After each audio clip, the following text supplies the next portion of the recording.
Auzubillahiminash-shaytanir-rajim. Bismillahir-rahmanir-rahim. Dear students, I hope you are all well about your health and iman. I am Professor Dr. Mirza Muhammad Akmal Nadeem, your computer teacher. Dear students, computational thinking chapter number 7 class 9 को हम लोग discuss कर रहे हैं, यानी problem solving को। इसके अंदर बेटा हमने समझा कि कंपिटिशनल थिंकिंग या प्रॉब्लम सॉल्विंग होती क्या है। उसके बाद फिर हमने प्रॉब्लम सॉल्विंग टेक्निक्स के बारे में देखा कि प्रॉब्लम सॉल्विंग टेक्निक्स हैं कौन सी, लाइक हमने डिकम्पोजिशन को देखा, उसके बाद सीरीज अब्स्ट्रक्शन को देखा, उसके सीरीज पैटर्न रिकॉग्निशन को देखा, अब्स्ट्रक्शन को देखा, उसके बाद एल्गोरिथम को देखा, एल्गोरिथम कैसे डिजाइन किया जाता है, एल्गोरिथम कैसे लिखा जाता है वो हमने देखा। उसके बाद बेटा हमने जो है वो फ्लो चार्ट कैसे बनाया जाता है, फ्लो चार्ट है क्या, फ्लो चार्ट के सैम्बल्स क्या है, हमने इनको अच्छी तरह से डिस्कस किया। उसके बाद बेटा हमने पजीडो कोड क्या होता है इसको डिस्कस किया, और पजीडो कोड और फ्लो चार्ट के दरमियान डिफरेंस क्या होता है इसको हमने लास्ट वीडियो के अंदर डिस्कस किया। बेटा अगर आपने ये सारे टॉपिक स्टडी नहीं किए तो थारोली पूरी सीरीज को देखें अच्छी तरह से, टॉपिक बाय टॉपिक हर चीज जो है वो आपको क्लियर हो जाएगी। आज बेटा हम लोग जिस टॉपिक की तरफ जा रहे हैं वो बेसिकली हमारा टॉपिक है एल्गोरिथम एक्टिविटीज, कि जब हम कोई भी एल्गोरिथम डिजाइन करते हैं किसी भी प्रोग्राम को, किसी भी प्रॉब्लम को सॉल्व करने की, या प्रोग्राम यानी सॉफ्टवेयर को डिजाइन करने के लिए। एक्चुअली जब भी कोई सॉफ्टवेयर डिजाइनर जो होता है सॉफ्टवेयर को जब डिजाइन करता है सबसे पहले जो है वो उसके बारे में थारोली सोचता है। हम कह सकते हैं कि वो उसका एक प्रोजेक्ट अपने माइंड में बनाता है। उसके बाद उस प्रोजेक्ट को ना लाइन बाय लाइन क्या करता है वो अपने पेज पे लिख लेता है, स्टेटमेंट बाय स्टेटमेंट, ठीक है, जिसको हम एल्गोरिथम कहते हैं, जिसको आप अच्छी तरह से समझ चुके हैं पिछले लेक्चर्स के अंदर कि हम लोग स्टार्ट से शुरू करते हैं, फिर वो इनपुट्स डिसाइड करता है, फिर प्रोसेसिंग के अंदर कौन सी फॉर्मुलेशन यूज होनी है वो डिसाइड करता है, उसके बाद फिर वो आउटपुट के ऊपर फोकस करता है कि क्या जो आउटकम वो लेना चाहता है उसको मिल रही है। फिर वो उसके बाद उसी एल्गोरिथम को क्या करता है वो पॉजिटिव कोड में चेंज करके जो होता है मजीद उसको निखार लेता है, मतलब कि उसको मजीद ज्यादा अच्छे तरीके से क्लैरिटी से वो लिख लेता है। यानी अगर एक इनपुट है, सिंपली उसने लिखा अपने एल्गोरिथम के अंदर कि मैंने यहाँ पे ये चीजें इनपुट करनी है, बट वो चीजें कौन कौन सी हैं, किस किस तरह की हैं, उनकी डाटा टाइप कौन सी होगी, उसके बाद जो है वो स्पेस कितनी लेगी एंड सो ऑन, ऐसी बहुत सारी चीजें वो पोजिटो कोड के अंदर जो है वो ब्रॉड करके लिख लेता है। इस तरह वो पोजिटो कोड डिजाइन कर लेता है। जब वो पोजिटो कोड डिजाइन कर लेता है फिर वो उसी एल्गोरिथम को लेके फिर एक फ्लो चार्ट वो डिजाइन करता है। फ्लो चार्ट आपको पता है कि वो सिंबॉलिक यानी कि आपकी पिक्टोरियल रिप्रेजेंटेशन होती है एक डाटे की, ठीक है।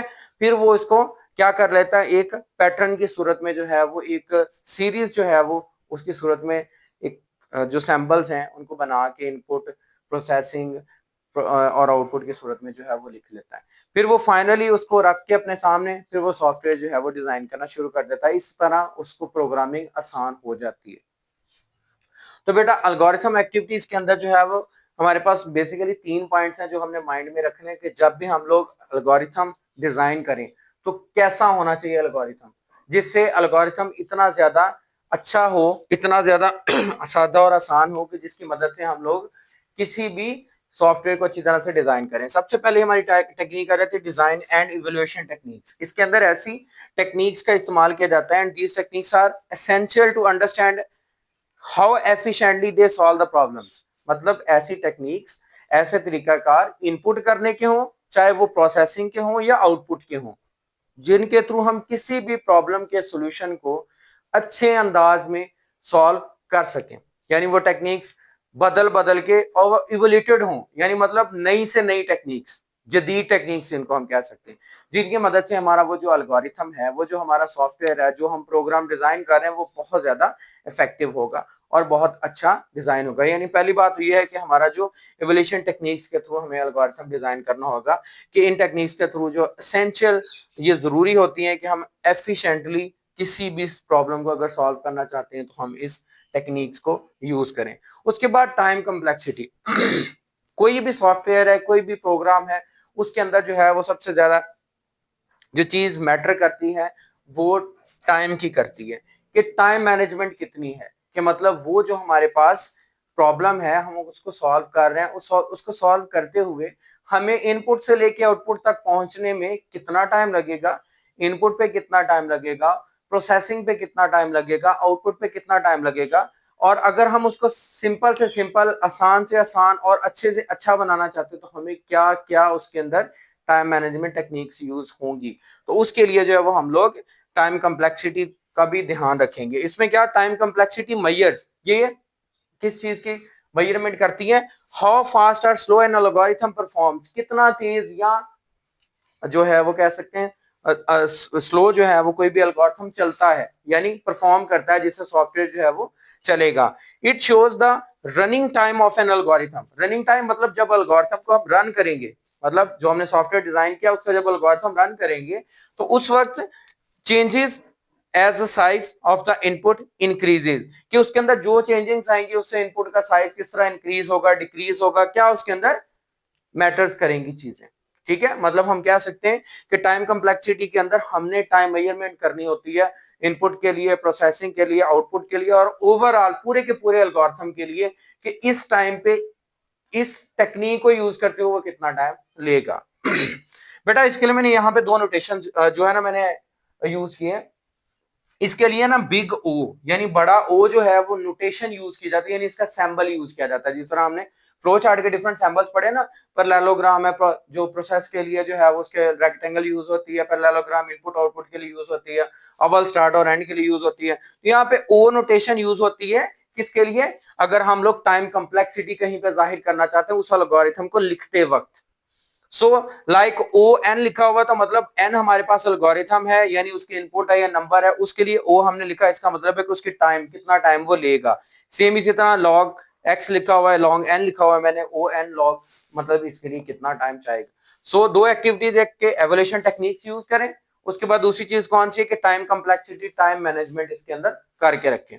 उसके बाद बेटा स्पेस की बात, जब भी हम लोग कोई भी सॉफ्टवेयर डिजाइन करते हैं, अगर हम सिंपली बात करें, अगर हम कोई चीज बनाते हैं किसी फैक्ट्री के अंदर मैन्युफैक्चर करते हैं या फिर हम इवन के घर बनाते हैं, तो उसके अंदर हम लोग ये कोशिश करते हैं कि कम से कम स्पेस के अंदर हमारा काम ज्यादा से ज्यादा हो सके, मतलब हम लोग उस काम को ज्यादा अच्छे तरीके से परफॉर्म कर सके। तो इसी तरह हमारे पास जो स्पेस कम्प्लेक्सिटी है वो क्या करती है कि हमारी जो सॉफ्टवेयर के लिए जो हम एल्गोरिथम जो सॉफ्टवेयर के लिए डिजाइन कर रहे हैं उसका जो टाइम फ्रेम है उसके उसके जो टाइम फ्रेम के अकॉर्डिंगली वो जो स्पेस मेमोरी के अंदर लेगा वो सारी की सारी कैसे यूटिलाइज करेगा, कितनी मेमोरी लेगा, ये भी बहुत ज्यादा जरूरी है। सो जितनी ज्यादा कम मेमोरी लेके जितना हमें ज्यादा आउटपुट वो देगा, जितना ज्यादा वो अच्छा काम करेगा, वो क्या होगा हमारे लिए उतना ही ज्यादा इफेक्टिव एल्गोरिथम होगा। So space complexity measures the amount of memory, amount of memory कितनी मेमोरी में वो जगह लेगा, और an algorithm use relatives to input size, यानी जो इनपुट वो देगा उसके अकॉर्डिंगली वो कितनी मेमोरी में जगह लेगा। आपको पता है कि जब भी कोई भी चीज स्टोर होती है हमारे डिजिटल फॉर्म के अंदर, सर्किट्स के अंदर, जो हमारी कंप्यूटर के मेमोरी के अंदर जिसको हम बाइनरी नंबर्स कहते हैं, वो हमारी मेमोरी स्पेस जो होती है वो डिफरेंट सेल्स के अंदर होती है। मेमोरी सेल्स जो होते हैं ना उनके पैकेट्स की फॉर्म में जो डाटा होता है, तो इनपुट साइज जो है जितना हो उसके अकॉर्डिंगली मेमोरी जो है वो जितनी ज्यादा कम से कम वो लेगा या उसकी मेजरमेंट जो होगी वो हमारी स्पेस कम्प्लेक्सिटी में आ जाएगी। It is essential to consider both the memory required for the input, इसमें ये चीज जरूरी है कि आप मेमोरी जो रिक्वायर्ड होगी इनपुट के लिए वो भी, and any extra memory used by an algorithm, by the algorithm के एल्गोरिथम इसके अलावा और कौन सी मेमोरी यूज करेगा। लाइक अगर हम लोग कोई भी सॉफ्टवेयर डिजाइन करेंगे उसका पहले कैश में डाटा जाएगा, कैश मेमोरी से जब प्रोसेसर से बसेस से होता हुआ फिर उसके बाद रैम में जाएगा, आर्जी तौर पे स्टोर होगा, उसके बाद प्रोसेसर उसको प्रोसेस करेगा, फिर वो डिफरेंट वो जो सॉफ्टवेयर जिसके अंदर वो रन हो रहा होगा वो सॉफ्टवेयर उसको चलाएगा, तो उस वक्त वो स्पेस कम्प्लेक्सिटी उसके अंदर मैटर करेगी। क्या उसके अंदर उस सॉफ्टवेयर के लिए उन मेमोरी उस एल्गोरिथम के अकॉर्डिंगली जो हमने इनपुट्स दी हैं क्या उतनी स्पेस मौजूद है या नहीं।